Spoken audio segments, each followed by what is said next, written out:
এই অনুষ্ঠানে যারা মঞ্চের উপর বসে আছেন, আমিও বসে আছি, তাদের বলা হচ্ছে সাধু। আর নিচে কিছু মানুষ দেখতে পাচ্ছি বসে আছে, তাদের কিছুই বলা হচ্ছে না। এই অনুষ্ঠানের শুরুতে খোদাবক্স ভাই বললেন যে এটা একটা সাধু সভা। এখন কথাটা সাধু সভা না সাধু সেবা, এটা নিয়ে বিতর্ক আছে। বহু আগে এই গ্রামটা ছিল বাউল ফকিরদের গ্রাম। এইখানে একজন খুব বড় গায়ক ছিল, গান ভালো করতেন না, বয়স হয়েছিল, কিন্তু গায়কদের গানে ভুল ধরতেন। এখানে মৌলা বংশ বসে আছে, তার বাবা আমাদের খুব ঘনিষ্ঠ জন ছিলেন।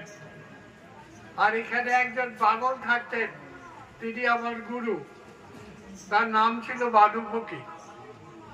ফণিখা এইখানে বাড়ি। এক সময় খুব ভালো গায়ক বলে গোটা হরিহর পাড়ায় তার খ্যাতি ছিল। সেই সাধু সভায় এসেছিলাম। বাদু ফকির এসে আমাকে বললেন যে বাবা এসে গেছো, এইবার তুমি ঘোষণা করে দাও। তখন আমি বাউল ফকিরদের দিয়ে একটা গবেষণার কাজ করি।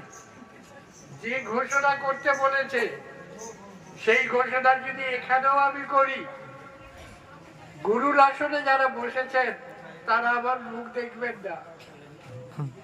উনি বললেন বাবা বলো যে সাধু পরীক্ষা হবে।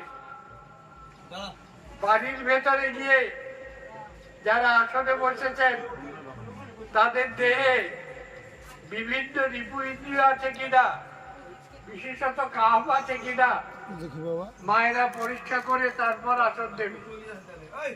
পাগল ছিল তো বাদু ফকির, সুতরাং পাগলামির কথাই বলতো। আমি ভয়ে গিয়ে লুকিয়েছিলাম। এইসব কথা বলা ধৃষ্টতা, এখনো বলছি না। আমার গুরুর কথা আজকে মনে পড়লে এখানে এসে সেই জন্য বললাম।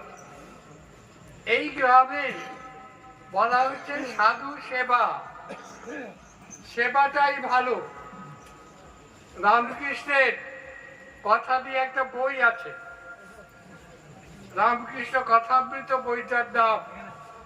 উনি বাউলদের সাধনে জানতেন, খুব খুঁটিয়ে যদি কেউ পরে দেখবেন চারচন্দ্রের গাছের কথা জানতেন।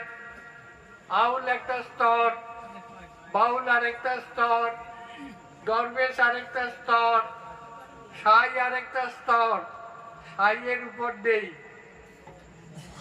এখন এই তিনি চমৎকার করে বাউলদের একটা বিশেষত্বের কথা বলেছিলেন যে ওরা মূর্তি পূজা লাইক করে না, জীবন্ত মানুষ চায়। দুর্দশার গান লালন আমাদের বোঝার বাইরে, তার গানকে ব্যাখ্যা করেছেন তার শিষ্য দুর্দশা। ওর একটা বিখ্যাত পদ আছে, এই পদটা আমি একটু বলি, তাহলে আমি যেটা বলতে চাইছি সেটা স্পষ্ট হবে। বৈষ্ণবের সঙ্গে বাউলের সম্পর্ক কি, এইটা নির্ণয় করতে গিয়ে দুর্দশা বলছেন বৈষ্ণবের সঙ্গে বাউলের কোনো মিল নাই। বৈষ্ণব সম্প্রদায় বিশেষ তুলসী মালা পড়ে, পঞ্চতত্ত্বের জপ তপ করে। বাউল মানুষ বজে, বস্তুর অমৃতে বজে, নারী সঙ্গীতায়। বাউল মানুষ ভাজে, বাকিগুলোর কথা থাক, পরে বলছি। আপনারা যারা গান করেন, আমরা তো শুধু গান করি না, মহাজনের বধকে আমরা প্রামাণ্য শাস্ত্র হিসাবে তুলে ধরি। সেইখানে সেই কোরআনের বিখ্যাত কাহিনী যে আদম গঠন হয়েছে মাটি দিয়ে, তো ভেতরে তো প্রাণ নেই, আল্লাহ নিজে ঢুকলেন। এবং যে ফেরেশতা আদমকে তৈরি করেছে, আপনারা সবাই জানেন। তাকে বলল যে আদমকে সেজদা করো, সে বলল আল্লাহ ছাড়া সেজদা হারাম। আদমকে তো আমি তৈরি করেছি মানবটি দিয়ে, তাকে তো সেজদা করা যাবে না। এই অপরাধে তিনি অভিশপ্ত হলেন, আজাজিল হলেন, মানুষকে সেজদা করো। সনাতনকে শিক্ষা দিচ্ছেন মহাপ্রভু চৈতন্য। সনাতনকে বলছেন, সনাতন মানুষকে সম্মান নেবে জানি দেহে কৃষ্ণ অধিষ্ঠান, প্রতিটি দেহে কৃষ্ণ বাস করে। কৃষ্ণের যতক লীলা সর্বোত্তম নরলীলা, নরবপু তাহার স্বরূপ। মুসলমানের নরবপু, অসাধু বলে যারা বসে আছে ওখানে, তারা তথাকথিত যারা সাধু, প্রত্যেকের বপু কৃষ্ণের স্বরূপ। কাকে ঘৃণা করো, কাকে সাধু বলো, কাকে অসাধু বলো। তবে হ্যাঁ, লোহা পাওয়া যায়, লোহাটাকে পিটে পিটে পিটে তৈরি করে তরোয়াল বানাতে হয়। আমরা তো জীব, এই জীব দেহকে গুরুরা আগুনে পুড়িয়ে পিটে পিটে সাধু বানায়। অন্যেরাও সাধু। আল্লাহ নূর, নবীর নূর, জীবন্ত ব্রহ্ম। দাদু আক্ষেপ করে বলেছেন, জীবত ব্রহ্মকে কই না পূজে, মুর্দাকে মেহমানি।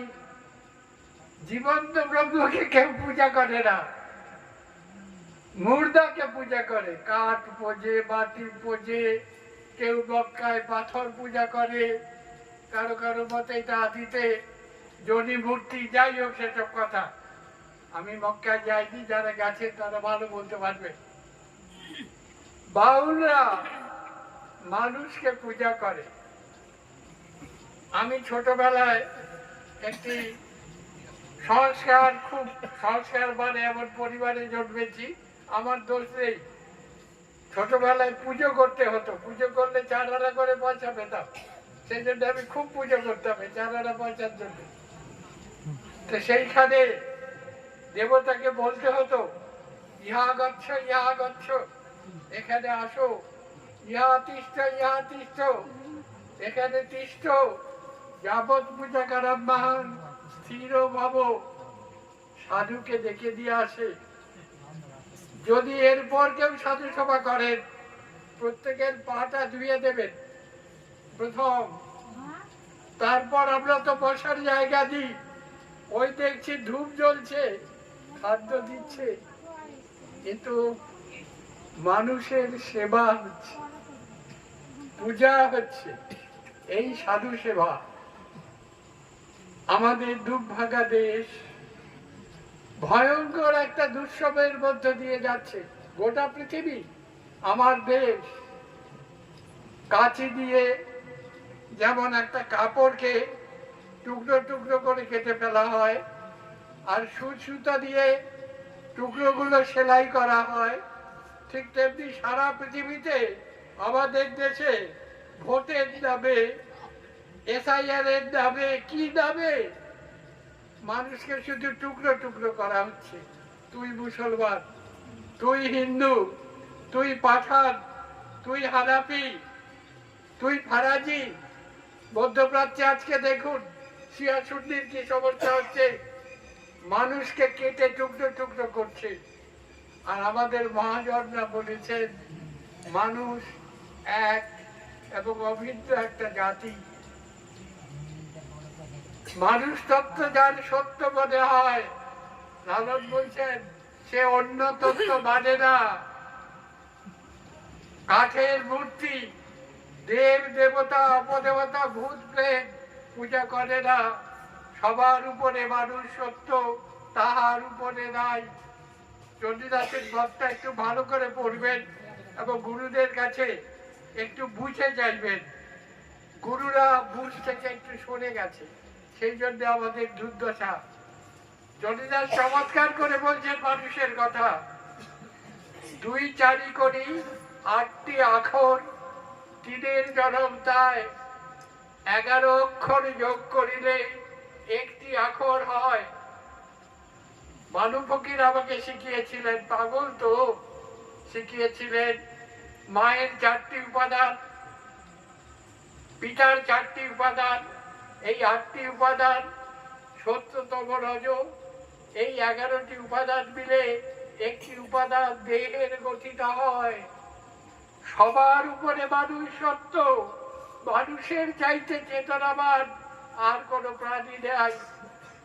আপনারা এই মানুষের সেবা করছেন, মানুষের সেবা দেখেছেন, যারা দেখেছেন এবং যারা এসেছেন সবার চরণে আমার প্রণাম।